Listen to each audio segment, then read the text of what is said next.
Halo halo, apa kabar? Assalamualaikum warahmatullahi wabarakatuh. Kita ketemu lagi hari ini, hari Rabu tanggal 20 Maret 2024 dan, rencananya, Komisi Pemilihan Umum Republik Indonesia hari ini akan mengumumkan Mhm, penetapan ya ya, hasil pemilu legislatif dan juga pemilu presiden untuk tahun 2024. Kalau mhm, kita lihat ya kemungkinan bisa sore atau bahkan bisa malam ya Mbak Agi karena masih ada tersisa 2 provinsi itu iya, ya, Papua Induk dan Papua, Pegunungan, kan gitu ya. Jadi mhm, yang tadi malam itu sampai dini hari itu Jawa Barat. Kemarin kan rencananya mhm, mereka mau menyelesaikan iya, sampai semuanya, mhm, lima-limanya begitu. mhm, Ternyata, nggak sanggup juga mereka, malah cuma Jawa Barat kemarin selesaikan. Nah, hari ini saya kira tenggat waktunya memang harus tidak boleh terlampaui sampai dini hari ya, Mbak, ya, betul, karena ini tenggat waktu yang terakhir. mhm, Dan, bersamaan dengan itu saya kira sekarang kita sudah mulai dapat gambaran seperti apa petanya dan mhm, ini, kelihatannya ya kalau kita lihat dari kemarin kan dari 36 provinsi yang sudah selesai, ya kan masih iya, sisa 2 itu mhm, Pak Prabowo dinyatakan menang di 34 provinsi dan Anies di 2 provinsi, betul, sementara, Ganjar Mahfud tidak ada satupun provinsi yang mereka mereka menangkan. Jadi sebenarnya tanpa mendahului KPU ya nanti kalau versi KPU, ini versi KPU ya, bukan mhm, versi kami itu, Prabowo akan menjadi, presiden Republik Indonesia untuk berikutnya dan saya nggak tahu apakah kalau Prabowo jadi presiden berarti otomatis juga Gibran jadi wakil presiden, Mbak Agi? Ya, ya. iya iya, Ya mhm, karena kalau lihat sentimen dari, para pengunjuk rasa baik yang di DPR baik yang di KPU, tanggal 18 kemudian yang di mhm, DPR kemarin itu kan semua, minta agar dimakzulkan dan ditangkap Jokowi dan dibakar tuh foto-foto, keluarganya Jokowi. Jadi pokoknya big no ini buat para, pengunjuk rasa ini Jokowi dan keluarganya. Artinya juga Gibran dong, kan di situ ada Gibran juga. Itu saya kira menarik untuk kita bahas. Di samping itu, kemarin kan mhm, kita membahas soal seorang lansia ya Pak Rahab iya, di Tanjung di mana iya, di Tanjung Balai ya? bukan Oh, ya, maaf maaf, di ya Labuan Batu ya?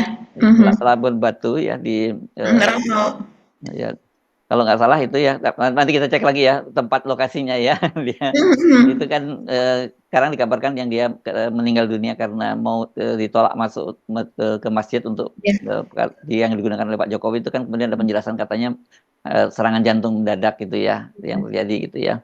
Dan, mhm, ya tapi yang saya agak heran itu ya Mbak Agi, kok mhm. belakangan ini Pak Jokowi rajin banget ke Sumatera Utara ya, agak aneh banget ini sampai kemarin tuh kunjungannya kan ke 4 kabupaten ya Mbak Agi ya?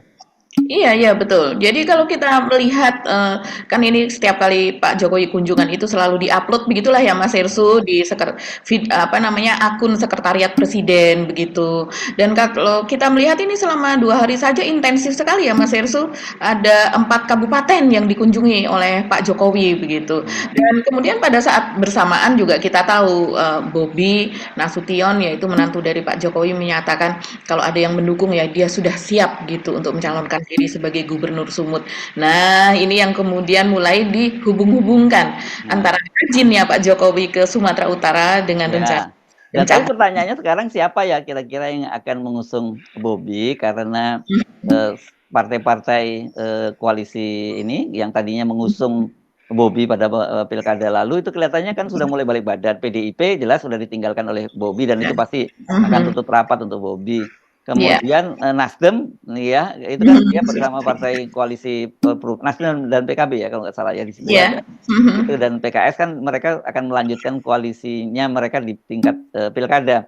ada, Sementara, Gerindra sudah mulai menyatakan akan mengusung kadernya sendiri. Saya kira Golkar juga pasti begitulah katanya nanti, masa mertuanya mau membajak partainya kemudian di Bobi yang diusung gitu. Nasibnya jangan-jangan Bobi bisa nggak dapat partai pengusung loh kalau kayak gini, Mbak. ya kan?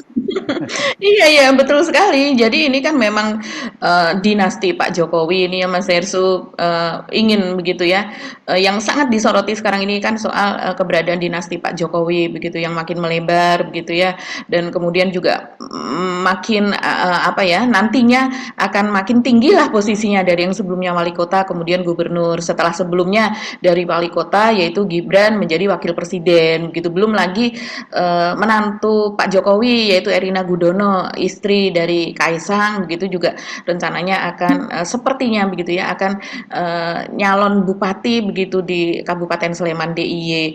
Nah, belum lama ini juga ada candaan dari Bobby ketika ditanya sikapnya atau pendapatnya soal dukungan kepada Erina Gudono yang akan nyalon bupati di Sleman itu dan ketika menjawab pertanyaan media, Bobby itu mengatakan bahwa malah justru Kahiyang Ayu yaitu istrinya yang akan nanti juga maju ke pilkada begitu.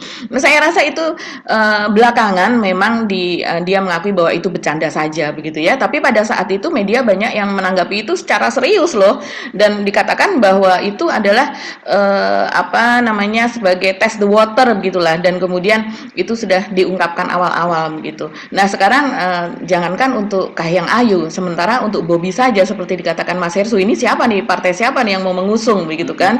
Kalau sebelumnya yang mengusung Bobby sebagai calon wali kota dulu tahun 2020 yang kemudian terpilih menjadi wali kota itu kan memang ketika itu mereka ada semua partai ada di bawah koalisi Pak Jokowi ya Mas Herssu ya dan mereka masih solid yaitu PDI Perjuangan, Gerindra, Golkar, Nasdem dan P3.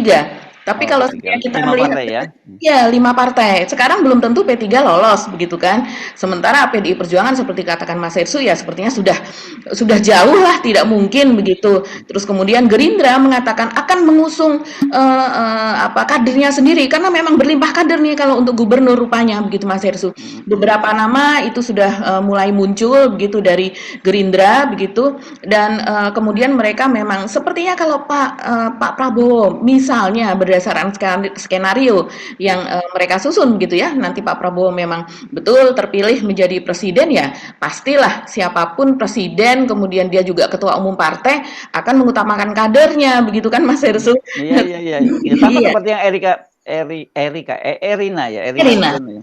Itu juga kemungkinan saya kira juga belum tentu loh, karena walaupun tadinya yang mengusulkan adalah Gerindra, tapi kan yang sudah ada penjelasan bahwa yang memutuskan siapa yang akan maju ke pilkada itu yang menentukan adalah ketua umum dalam hal ini Pak Prabowo gitu ya. Betul, betul. Kalau kemudian kita lihat tanda-tandanya bahwa Pak Prabowo juga mulai mungkin kalau ini kan bisa kita sinyal yang di Sumatera Utara bisa sinyal dari Gerindra mulai menjauh gitu ya dari Pak Jokowi dan saya kira normal-normal saja karena setelah nanti Prabowo yang ditetapkan jadi presiden ya Pak Prabowo tentu pengen punya otoritas sendiri dong untuk mengatur Iya. internal dia termasuk juga kabinetnya masa masih mau Pak Jokowi terus begitu ya. Ini cerita keluarga Jokowi itu jangan dibayangkan linear ya bahwa dia ternyata menang banyak gitu terus dia akan bisa ngatur-ngatur.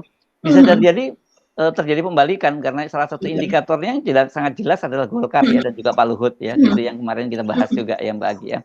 Iya, Oke. iya. Ya saya kira itu nanti yang kita akan beberapa topik yang kita bahas selain juga soal Bahlil yang dilaporkan ke KPK. KPK oleh Jatam dan datanya cukup menarik. Data Jatam ini lengkap sampai bagan-bagan perusahaannya Bahlil.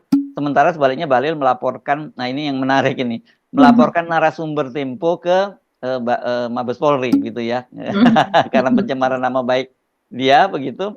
Tapi kan kemarin sebelumnya dia sempat melaporkan Tempo ke Dewan Pers dan setahu saya Tempo juga tidak pernah menyebut siapa narasumbernya bahwa ada narasumbernya ya ada yang di Kementerian Kominfo gitu juga ada di kalangan para pemilik izin tambang itu kan gitu. Tapi kalau kata Pak Bahlil yang dilaporkan termasuk orang di internal internal Marinvest yang di Menteri Invest yang dia curigai gitu ya di BKPM dan Kementerian Investasi yang dia curigai. Ini lucu ini kan. Biasanya dalam kasus semacam ini kan si majalahnya yang kemudian dipaksa oleh pengadilan untuk menyebutkan siapa narasumbernya. Nah itu nanti kemudian medianya biasanya punya hak tolak dan dia pasti akan melindungi narasumbernya kan gitu. Ini narasumbernya langsung yang dilaporkan. Jadi melaporkan anak buah sendiri lah dalam hal ini. Tapi siapa objeknya kan begitu kan, dia harus dapat penjelasan dari Tempo siapa yang narasumber yang dimaksud. Kalau kemudian dilaporkan orang itu dan Tempo bilang bukan orang itu kok yang membuka, kan repot juga itu jadinya. Kecuali kalau Bahlil punya sudah alibi, ada, ya. ya, sudah ada penyelidikan internal dan sudah dia mengaku begitu ya. Ya, Iya, bisa jadi juga. Oke, menarik ini. Mari kita bahas soal itu, Mbak. Kita mau mulai dari mana tuh? Iya, ya, kita mungkin mulai dari peristiwa yang tadi semalam ya Mas Irsu ya, yaitu yang unjuk rasa di DPR begitu. Jadi eskalasinya itu betul-betul meningkat karena ramai sekali begitu dan berlangsung sampai malam Mas Irsu. Kalau kita melihat live dari teman-teman itu memang mulai sesudah Isya ya, sekitar jam setengah 8 dan jam 8 gitu kan mulai dibubarkan dan kemudian akhirnya kita melihat sampai dengan jam 10 itu memang sudah mulai bersih begitu, sudah mulai memang lokasi begitu sudah dikuasai oleh polisi. Tapi hari ini Mas Hersu itu trending topik di Twitter itu polisi begitu, polisi naik. Jadi memang karena memang bentrokan tadi malam itu sempat terjadi adu fisik seperti itu dan kemudian juga ada beberapa aktivis begitu yang katanya adalah aktivis buruh, ada juga aktivis LSM dan diduga mahasiswa begitu yang kemudian ditangkap oleh polisi.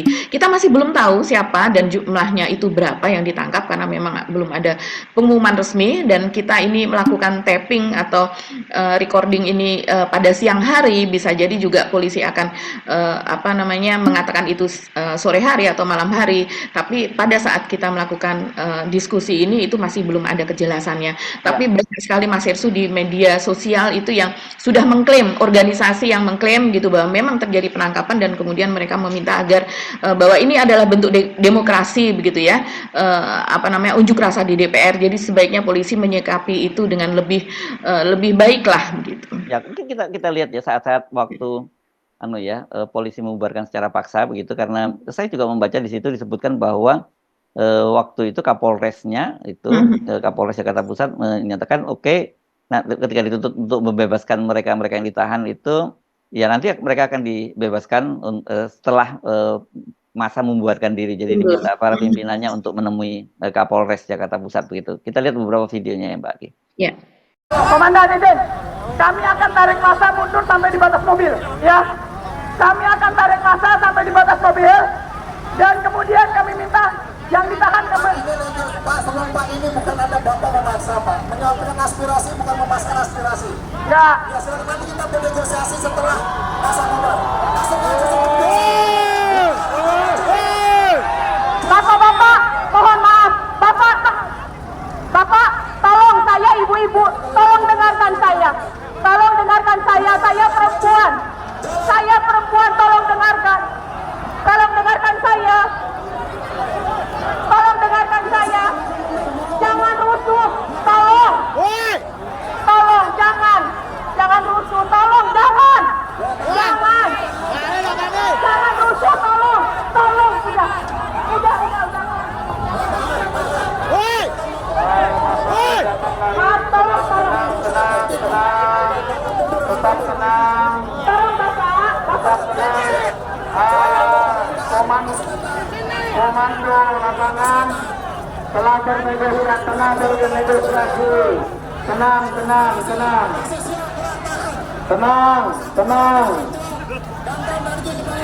Tolong, Pak Polisi jangan brutal. Baik. Polisi tolong. Tolong Pak Polisi, jangan brutal Pak. Bayu mana Bayu? Tenang Pak. Tenang, stop dulu. Mobil komando. Maju, sedikit maju. Maju, kita berhenti di jembatan Pak. Tolong Pak Polisi berhenti di situ Pak. Baik. Woi polisi, Pak Kapolres. Jangan buat. Pak Kapolres. Baik. Pak Kapolres. Tahan dulu Pak. Woi Bapak tahan dulu. Berhenti di situ Pak. Woi berhenti di situ Pak Polisi, berhenti di situ. Woi masa aksi satu komando. Stop dulu mobil komando stop. Stop. Mobil komando stop. Masa aksi mundur. Laskar. Mundur sampai jembatan. Polisi berhenti di situ. Laskar jangan jauh sama mobil komando. Aparat berhenti masa tarik mundur. Woi, masa kita lebih banyak loh. Woi, Pak Polisi berhenti di situ. Masa mundur, mundur. Woi, goblok, goblok. Woi, goblok, maju, maju, maju. Goblok, maju, maju. Ya, disuruh mundur kita, disuruh mundur. Itu loh, ini orasi. Lagi orasi loh. Tuh. Tuh, disuruh mundur. Iya. Iya tuh, Tante Desi, sini Ci. Iya tuh. Tuh, mau dipukulin sih. Mau dipukulin. Mau dipukulin. Mau dibokok dipukulin. Mau dibokok dipukulin. Mau dipukulin. Video. Itu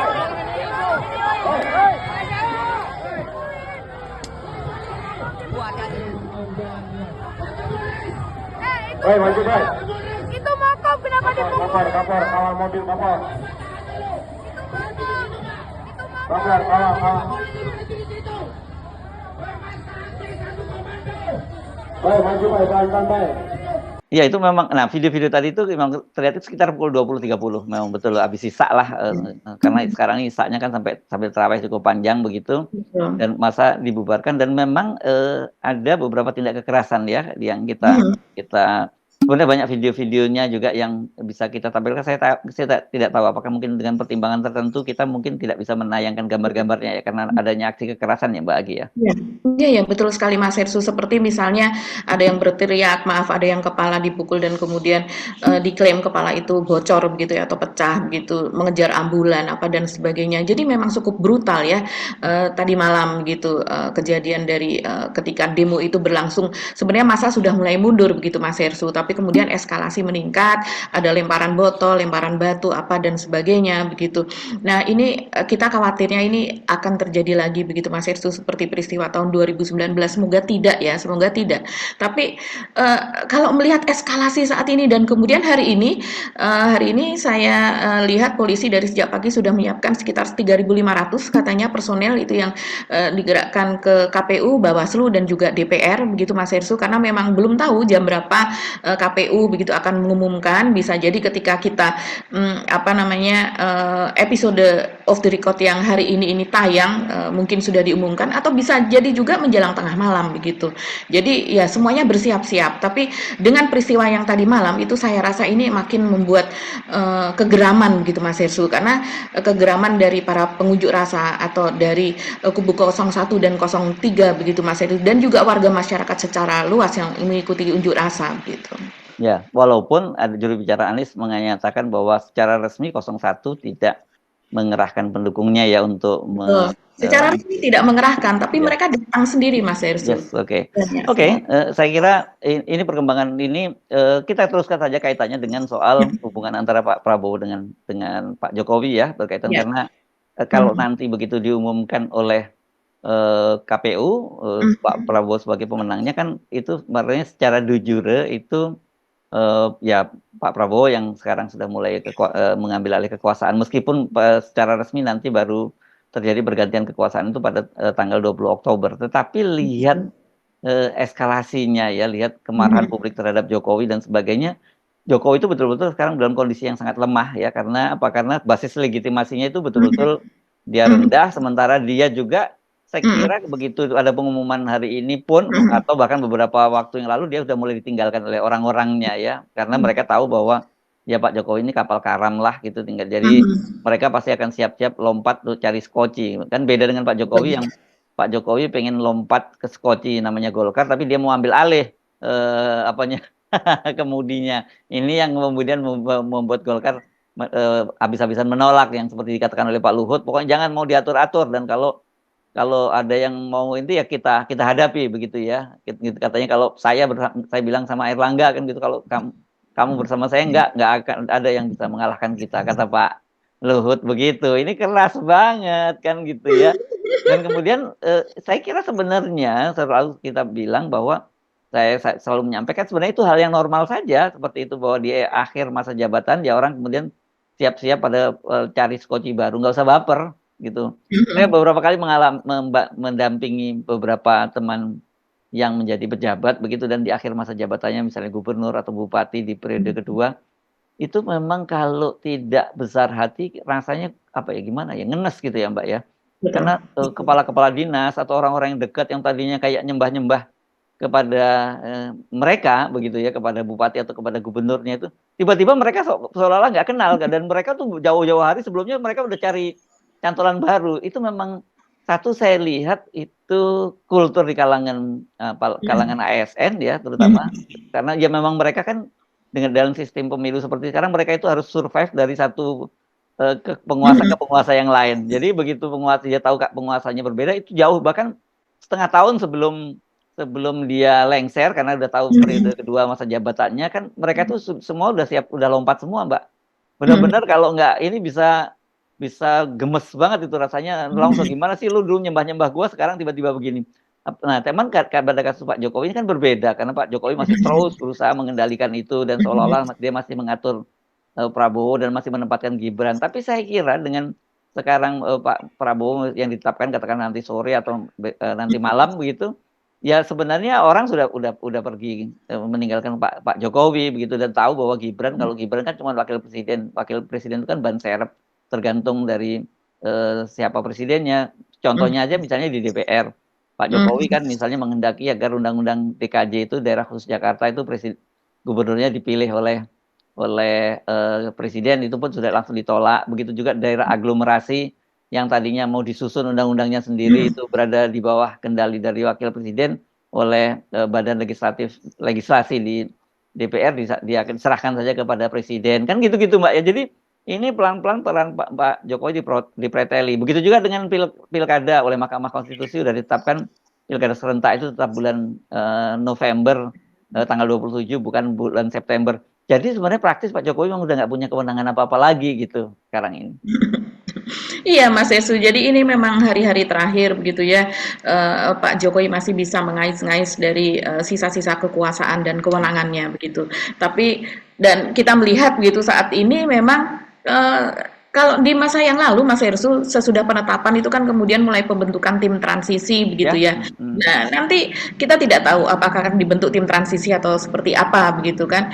Nah, kalau seandainya dari tim transisi kita akan bisa melihat berapa orang dari orang Pak Jokowi yang menguasai tim transisi tersebut dan berapa orang dari Pak Prabowo. Saya rasa dengan apa yang terjadi sekarang gitu ya, Pak Prabowo juga Mas Hersu sekarang memiliki kewenangan yang makin besar begitu kan, dan saya rasa sikap dari Erlangga dari orang-orang di Golkar begitu, walaupun Pak Prabowo ini bukan ketua koalisi begitu ya, karena koalisinya kan adalah koalisi bersama, bukan ketua koalisi seperti yang diusulkan oleh Jeffrey Giovanni PSI begitu kan, yang dimana Pak Jokowi ingin mengetuai seluruh koalisi dari koalisi Indonesia Maju tersebut. Tapi saya rasa sikap dari Golkar ini pun juga diketahui dan diamini, disetujui begitulah ya oleh Pak Prabowo begitu, mengingat Pak Prabowo ini juga mantan Golkar, dia mengetahui kultur di Golkar, dan teman-teman yang ada di Golkar ini kan adalah konco dewe,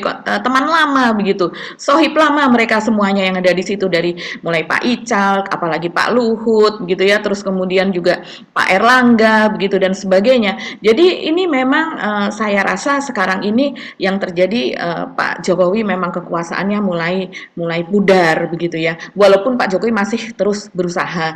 Nah, ini juga bisa kita lihat dari ketika sekitar 2 pekan lalu ya, pencalonan atau DPC Gerindra yang ada di Sleman, daerah istimewa Yogyakarta, mengatakan bahwa kalau saya melihat di media, dia itu mengatakan bahwa akan mendukung naiknya Erina Gudono, yaitu istri dari Kaisang. Dan kemudian walaupun itu suara dari daerah begitu, tapi dia mengatakan bahwa ini sudah dapat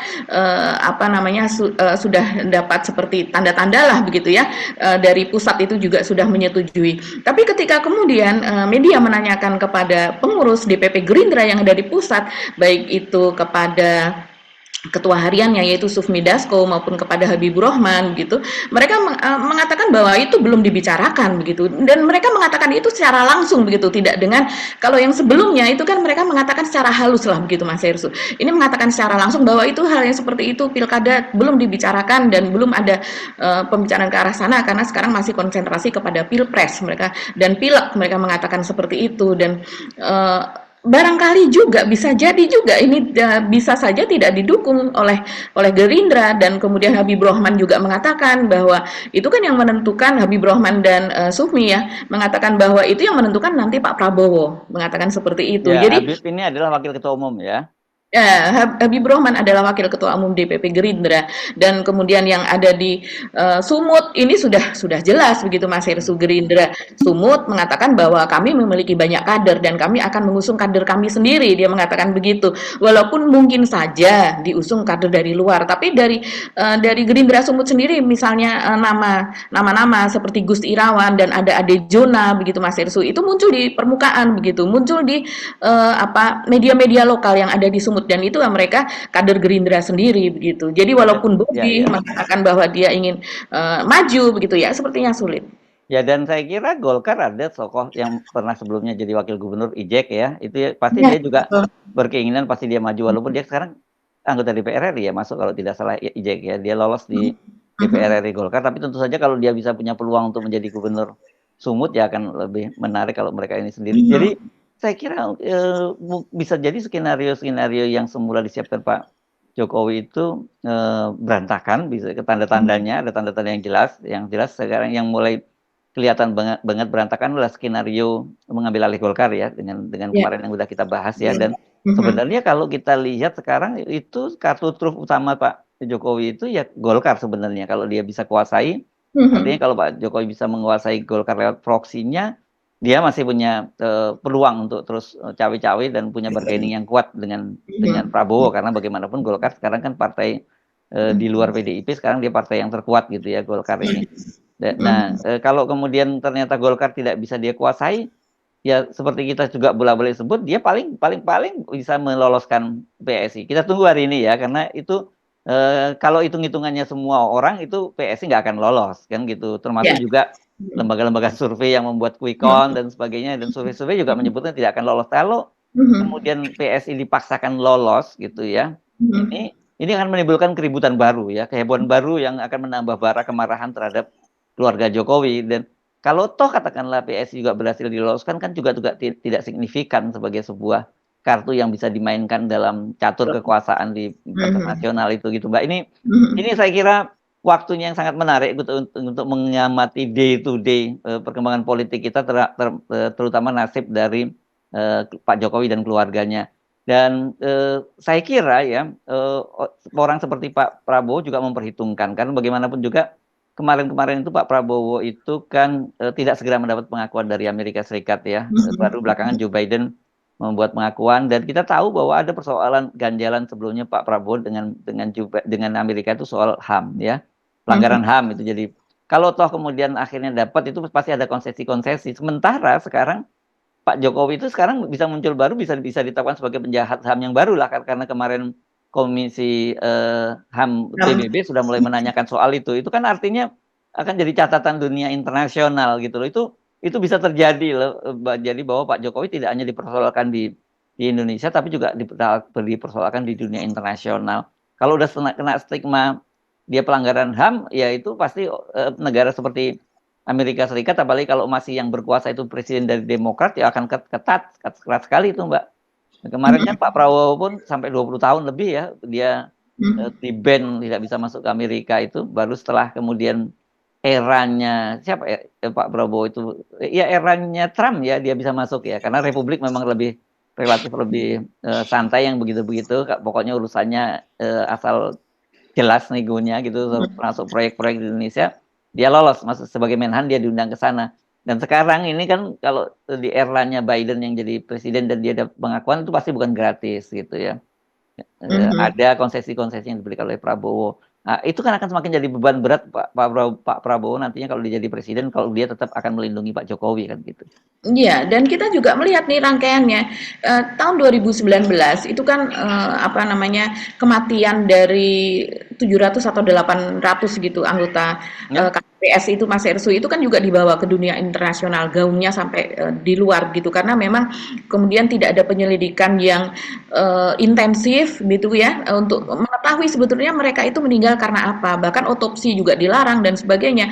Dan kemudian juga peristiwa bulan Mei di mana ada banyak korban juga di situ dari yang mulai remaja sampai dengan orang tua Mas Hersu, dan itu juga dianggap sebagai kejahatan HAM begitu kan Mas Hersu. Dan kita melihat nih eskalasi yang terjadi sekarang tahun ini 2024 atau 5 tahun kemudian, apakah sama seperti yang lalu ataukah malah makin besar? Karena kalau melihat apa yang dikatakan oleh Pak Mahfud, dikatakan oleh Pak JK begitu, mereka mengatakan bahwa ini adalah pemilu yang terburuk begitu kan, dan kemudian juga kecurangan itu jauh lebih masif sekarang dibandingkan yang sebelumnya, walaupun sebelumnya kecurangan juga tidak kalah luar biasa begitu. Nah, ini apakah juga akan terjadi seperti yang sudah-sudah ada korban jiwa apa dan sebagainya, yang kemudian kalau ada korban jiwa maka itu bisa jadi ditutup-tutupi, dihalangi untuk otopsi, dihalangi penyelidikannya apa dan sebagainya begitu Mas Hersu. Nah, itu bisa jadi menjadi kejahatan HAM yang berikutnya kalau terjadi seperti itu Mas Hersu. Jadi ini memang kita berharap tidak akan brutal ya Mas Hersu, tapi kalau melihat apa yang terjadi saat ini kita harus waspada betul. Dan kalau kita membicarakan bahwa kemungkinan ini kan banyak yang protes juga nih Mas Hersu, pemirsa dari Off the Record. Kok Mas Hersu dan Mbak Agi ini mengatakan bahwa Pak Prabowo seolah sudah menjadi presiden. Kita ini kita mengulik mengenai segala kemungkinan begitu. Kita tahu bahwa kita ke depannya ini rencananya akan ada hak angket. Ke depannya juga akan ada sengketa di MK. Baik dari kubu 01, 02, keduanya menempuh jalan itu. Tapi kita juga tahu bagaimana operasi yang dilakukan oleh Pak Jokowi untuk melemahkan itu begitu Mas Hersu kan. Jadi segala kemungkinan kita harus bicarakan. Jangan kalau seandainya kita menginginkan di satu sisi kemudian kita abaikan sisi yang lain. Iya, itu sebagai aktivis boleh. sebagai media kita mesti memaparkan fakta-fakta, dan itu bahwa kemudian nanti KPU menetapkan Prabowo sebagai presiden, itu fakta yang saya kira kita harus tidak boleh deny gitu. Posisi kami tentu berbeda ya dengan teman-teman. Kita hormati pilihan Anda bahwa Anda tidak akan mengakui Prabowo dan Gibran sebagai presiden misalnya. Ya, he is not my presiden atau he is not my vice president, itu pilihan Anda. Tapi sebagai media kita menjelaskan situasinya semacam itu gitu ya Mbak Agi. Betul. Nah, balik lagi tadi yang saya kira kaitannya kalau toh kemudian situasinya semacam itu kalau toh kemudian Pak Jokowi sekarang sangat masif melakukan kunjungan ke Sumatera Utara, dan itu bisa diduga polanya sama seperti ketika dia menundukkan Jawa Tengah begitu ya. Saya kira satu hal yang mesti berbeda, karakter masyarakatnya di Sumatera Utara itu berbeda dengan di Jawa kan gitu ya. Dan yang kedua juga seperti kita sebut tadi, kalau kemudian Bobi tidak mendapatkan kursi, tidak mendapatkan tiket, bagaimana dia akan maju sebagai gubernur? Karena tadi itu kan kita coba bayangkan dari mana kira-kira kita membayangkan Bobi itu akan dapat tiket. Kalau Gerindra sudah mengatakan dia akan mencalonkan sendiri, PDI juga pasti tidak gitu. Demokrat saya nggak yakin akan mengusung Bobi, karena jujur saja kan pilihan Demokrat ikut bergabung dalam kabinet ini kan pilihan pragmatis juga begitu. Karena secara ideologis saya kira dan secara praktek politik Pak SBY pasti beda banget dengan Jokowi yang saya kira soal demokrasi dia nggak peduli dan sebagainya. Sementara Pak SBY sangat peduli soal itu, dan kupingnya Pak SBY pasti lebih tipis dibandingkan Jokowi yang kalau soal yang begini-begini disampaikan kritik kepada Pak SBY, bahkan ketika beliau masih berkuasa dulu itu sangat sensitif loh ya gitu. Tapi kalau Jokowi kan tambeng gitu, dia nggak peduli ya, mau orang ngomong apa aja dia pokoknya jalan terus lah gitu. Ini saya kira sangat menarik ya. Nanti mumpung dikit kita selipin dikit ya soal tadi yang Pak Jokowi kunjungan ke daerah itu kan kemarin yang itu di Rantau Prapat ya, di Labuan Batu ya peristiwanya ya. Ada 2 peristiwa sebenarnya di Labuan Batu itu, yang emak-emak di Pasar Gelugur dan kemudian yang di Masjid Rantau Prapat. Katanya belakangan ada penjelasan bahwa bapak itu meninggal karena jantung. Ya tapi oke, orang pernah jantung itu kan bisa terjadi, apa penyebabnya jantungnya, karena shock, karena apa kan gitu, itu bisa terjadi seperti itu kan. Betul sekali Mas Hersu. Jadi Pak Jokowi ini dalam satu kunjungan saja itu sudah ada 4 kabupaten setidaknya ya, yaitu Kabupaten Tanjung Balai, Kabupaten Rantau Prapat, Kabupaten Padang Lawas, dan juga Labuhan Batu begitu Mas Hersu. Dan ini di semuanya bertemu dengan masyarakat luas begitu kan. Jadi seperti kunjungan ke tempat-tempat yang memang ya seperti selama ini Pak Jokowi lakukan, yaitu ke sekolahan, terus kemudian ke pasar-pasar begitu Mas Hersu. Dan juga meresmikan kalau yang ada di Tanjung Balai itu dia meresmikan Inpres ya, Jalan Daerah Provinsi Sumatera Utara begitu. Dan di semuanya itu melibatkan massa begitu, melibatkan massa sampai ratusan hingga ribuan begitu ya, dielu-elukan di sepanjang jalan apa dan sebagainya. Jadi ada pengerahan massa lah di situ ya. Juga ketika di Tanjung Balai dia juga berkunjung ke Pasar Kawat begitu namanya, dan kemudian juga ke RSUD Sibuhuan itu ada di Padang Lawas. Kemudian ini saya melihat saja dari akun Sekretariat Presiden ya. Kemudian ke Pasar Gelugur di Rantau Prapat, dan inilah di situ terjadi insiden ada emak-emak yang kemudian dirampas begitu posternya. Dan kemudian yang lain lagi di mana ini, di RSUD. Oh ya, udah itu saja. Ya, Dan tadi saya mungkin saya maksud Mbak Agi, kalau Rantau Prapat itu masuk Labuan Batu deh, setahu saya. begitu ya. Ya, Oh, ya. sepertinya itu kabupaten sendiri ya Mas Heru. Nanti kita cek lagi ya. Ya. Kan di Sumatera Utara ini memang ada 25 kabupaten dan 8 kota. Jadi kalau dalam waktu singkat saja itu sudah ada beberapa kabupaten yang didatangi. Jadi ini tinggal berapa kabupaten lagi kurang lebih begitulah. Kalau ada yang ada di Jawa Tengah kemarin dalam rangka mengusung anaknya sendiri yaitu Gibran menjadi cawapres begitu kan, dan juga tentu saja Pak Prabowo, itu kan ada satu kota yang bisa didatangi 2 kali, 3 kali gitu Mas Kalau Heru. di Sumatera bisa jaraknya jauh-jauh nih. Pasti makan Iya, jauh kalau ya. di kalau di Sumatera, kalau di Jawa Tengah itu pada tempat yang ini aja sudah orangnya juga sudah banyak sekali begitu ya Mas Irsu. Nah, ini kita lihat ke depannya seperti apa. Karena pemirsa Off the Record sendiri juga mewaspadai ini Mas Irsu, ada yang menulis juga bahwa ini Pak Jokowi sudah mulai apa ya, tebar pesona begitu ya, sudah mulai mengunjungi Sumatera Utara ini dalam rangka untuk Bobby untuk naik. Nah, apakah sinyalemen ini betul begitu ya, seperti yang dilakukan Pak Jokowi ketika kemarin melakukan safari yang sangat masif gitu di DIY dan juga di Jawa Tengah begitu. Datang tidak hanya sekedar meresmikan ini dan itu, tapi juga membagi-bagikan sesuatu begitu ya. Ya, tapi kalau lihat ini Mas. Mbak, kalau lihat tabiatnya Pak Jokowi selama ini ya dipastikan betul lah itu gitu. Ya.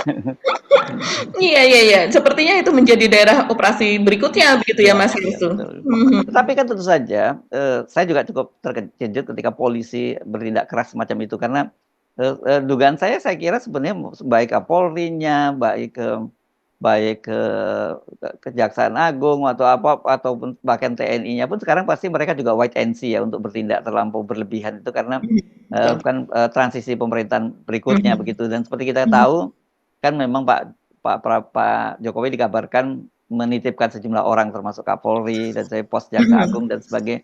Tapi saya kira bagi Pak Prabowo pasti juga ada hitung-hitungannya lah untuk menempatkan posisi-posisi yang penting yang sangat krusial seperti Kapolri, seperti Kejaksaan Agung dan sebagainya, termasuk Menteri Sekretariat Negara itu ya itu sangat tergantung pada kedekatan juga dan keamanan dari Pak Prabowo. Tadi saya kira nggak semudah itu kemudian Pak Jokowi bisa mendiktekan. Kalau misalnya katakanlah sekarang kalau kemudian Pak Prabowo menolak, apa yang bisa dilakukan oleh Pak Jokowi? Mau bongkar-bongkar kecurangan. Yang kecurangan kan yang melakukan operatornya justru Pak Jokowi sendiri kan gitu. Iya, dan ini juga disuarakan oleh orang-orang PDIP ya Mas Hersu, yang dituju, apalagi Hasto ya belakangan ini. Hasto kan mengeluh begitu bahwa setiap kali saya mulai membongkar kecurangan, mulai menyebut nama Pak Jokowi, itu langsung saja itu muncul ke permukaan kasus Harun Masiku, dia mengatakan demikian. Iya, dijelasin aja lah. Iya, jadi ya memang seperti itu begitu kan, politik sandera itu berlaku seperti itu begitu Mas Hersu. Jadi ada satu lagi yang juga sekarang ini menjadi trending Mas Hersu, cukup ramai juga dibicarakan, yaitu akan majunya asisten pribadi atau sespri begitu ya. Ya ampun, jadi bukan hanya anak dan menantu tapi juga sampai asisten pribadinya Bu Iriana kan yang ada maksud ya untuk di Wali Kota Bogor ya. Betul. Jadi ini Memang sudah ada partai yang nyusung, Mbak?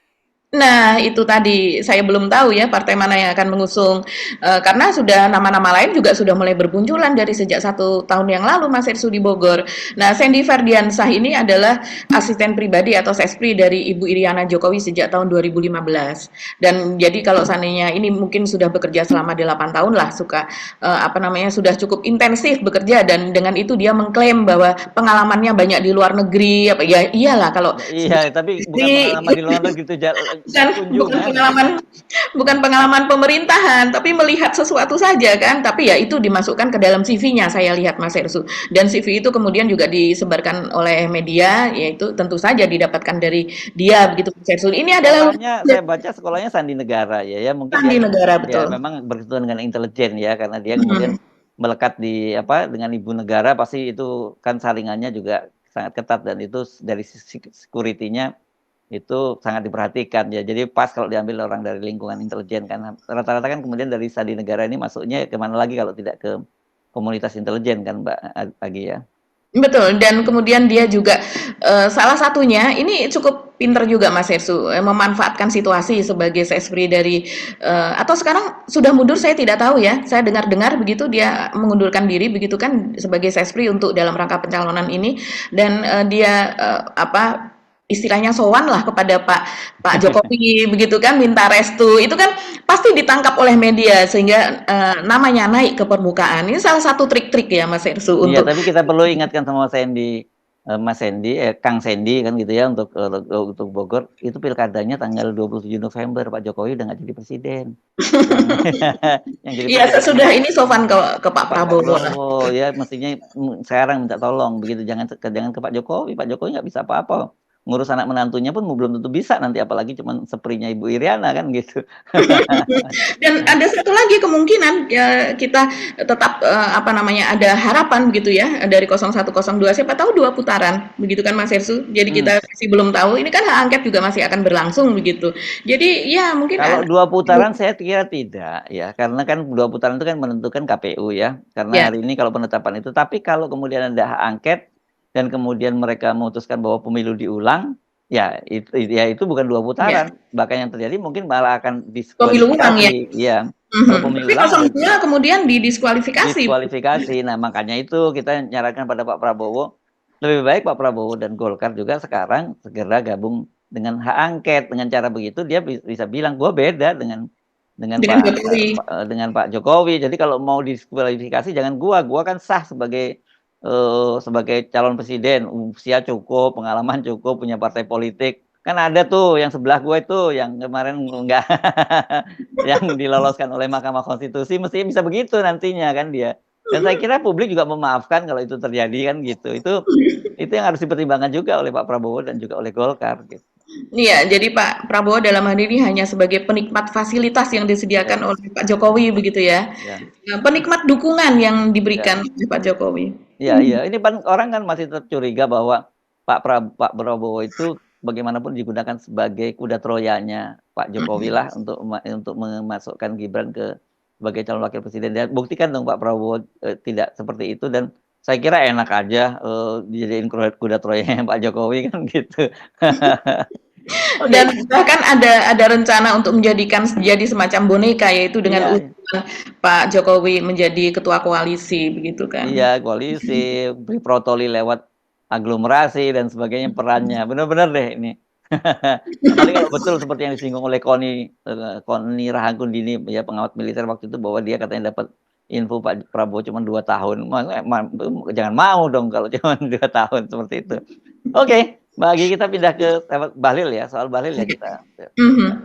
Iya ya, Bahlil ini sesudah sebelumnya itu diadukan oleh DPR Mas Ersu dan untuk DPR ini saja kan belum diproses ya, tapi dari KPK itu Pak Alexander Marwata dan juga dari Ali Fikri yaitu jubirnya mengatakan bahwa sudah mulai begitu kan, sudah mulai akan dilakukan penyelidikan ya mungkin bukan langsung ke orangnya tapi orang-orang yang disebutkan yang ada di lingkarannya begitu walaupun kan ini biasanya kalau seseorang dilaporkan ke KPK ini kan beserta dengan berkas-berkas apa dan sebagainya. Di dalam berkas itu tentu saja ada nama-nama orang yang ada di lingkaran dari orang yang dilaporkan tersebut begitu.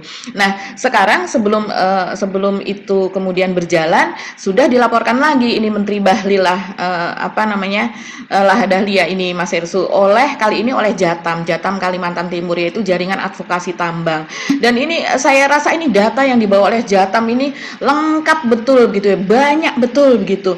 Walaupun mereka juga mengakui Mas Hersu, mereka mengeluh begitu bahwa data-data yang mereka cari selama berbulan-bulan belakang ini tentang perusahaan-perusahaan Bahlil, Menteri Bahlil begitu ya, perusahaan pertambangan, properti, logistik begitu kan. Banyak sekali perusahaan dari Bahlil ini sebetulnya. Itu ternyata di antara perusahaan-perusahaan itu ada yang banyak yang tidak terdaftar atau tidak bisa dilihat di daftar perusahaan yang ada di Ditjen AHU. AHU ini administrasi hukum umum ya, yang biasanya perusahaan-perusahaan itu kan ada di situ dan kita bisa melihat profil atau data dari perusahaan yang bersangkutan dimiliki oleh siapa, terus kemudian berada di mana apa dan sebagainya.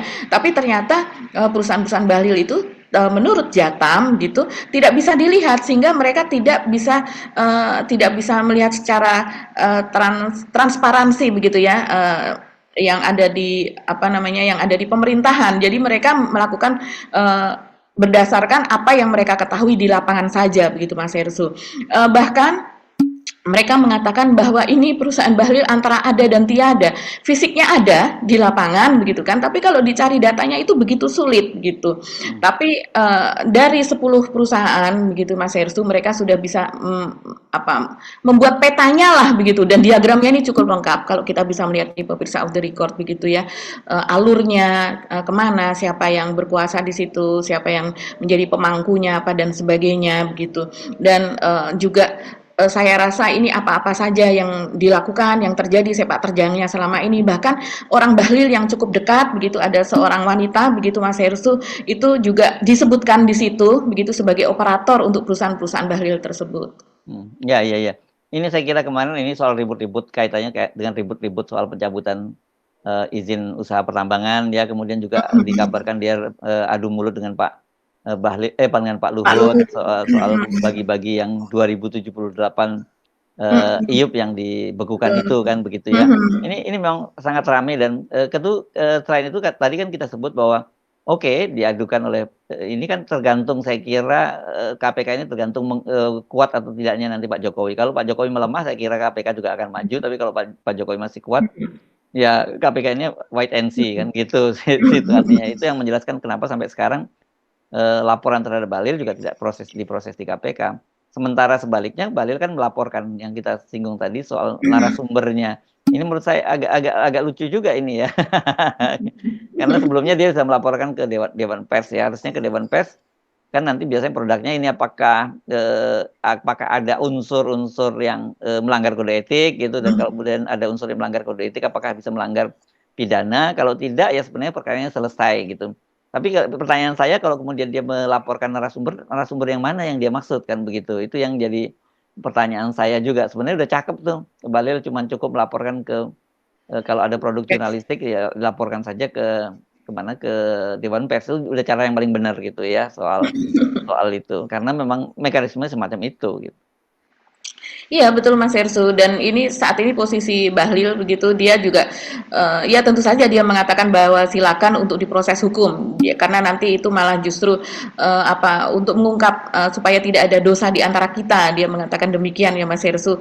Nah ini siapakah dari anak buahnya yang dilaporkan oleh Bahlil sendiri begitu, kita masih belum diungkap, kita masih belum tahu siapa begitu. Tapi kalau dari investigasi Tempo memang jelas mereka mendapatkan informasi itu justru dari orang Bahlil sendiri, karena yang melakukan operasi di lapangan tentu saja bukan Bahlil sendiri, dikatakan demikian dari investigasinya. Jadi ini pemirsa mungkin masih ingat kita pernah mendiskusikan ini adalah soal izin pertambangan itu yang dikatakan Mas Hersu, di mana Menteri Bahlil ini berdasarkan Kepres dan Perpres dari Pak Jokowi diberikan kewenangan yang sangat banyak begitu untuk kemudian tambang-tambang dan juga HGU dari perkebunan kelapa sawit yang itu idle atau tidak aktif, kemudian dicabut izinnya, tapi kemudian diberikan kembali izinnya. Dan dalam proses pemberian kembali itulah kemudian terjadi suap, kurang lebih demikian. Yes, oke. Nah, saya kira kita, perlu apa ya, sabar menunggu ini dan terus, jangan lengah untuk terus mengawati perkembangan dari waktu ke waktu, dari detik ke detik, karena ini saya kira, sangat menentukan bagaimana wajah Indonesia ke depan. Tetapi kita sedikit banyak mulai dapat gambaran, ya, kelihatannya mimpi Pak Jokowi untuk mewujudkan, dinastinya seperti yang dirancangkan itu tidak semulus seperti yang dia perkirakan begitu, dan kita tidak tahu bagaimana ke depan dengan masa depan, demokrasi kita. Apakah kemudian sebenarnya nasib kita itu terjebak, misalnya katakanlah kalau terjadi pergantian rezim itu sebenarnya juga kita lepas dari satu oligarki kepada oligarki yang lain, gitu. Itu aja ya. Dan rakyat itu hanya bagian dari dibutuhkan menjelang, pemilihan umum seperti sekarang untuk menjadi justifikasi di mata dunia maupun di mata dalam negeri bahwa pemerintahan itu mendapatkan legitimasi dari dukungan rakyat gitu, Pak. Tapi kalau sekarang ini agak berat saya kira ya, pemerintahnya Prabowo Gibran, karena kalau toh dikatakan 58% dia mendapat atau 59% mendapatkan suara, tapi orang tahu bagaimana proses mendapatkannya itu, yakni dengan cara kecurangan gitu ya. Ini beratlah legitimasi semacam itu, dan ini akan jadi ujian bukan hanya mereka, tapi bagi kita bangsa Indonesia, Mbak Agi. Iya, jadi menurut KPU penetapannya kurang lebih ya, kalau kita melihat profilnya saat ini sekitar 58% atau 57-58% kemenangan Prabowo, tapi ternyata 60% lebih itu langsung menginginkan hak angket. Jadi ya, 62,2%. ini adalah sebenarnya ini adalah hil yang mustahil, tapi bisa Ya. terjadi di negeri Konoha gitu. Yes. Oke, baik, makasih Mbak Agi. Kita ketemu lagi esok insya Allah. Saya Budha Arif. Dan saya Agi Beta, terima kasih atas perhatian Anda. Tetap salam 0%, tetap semangat. 0%, kita nolkan semua kecurangan dan kezaliman.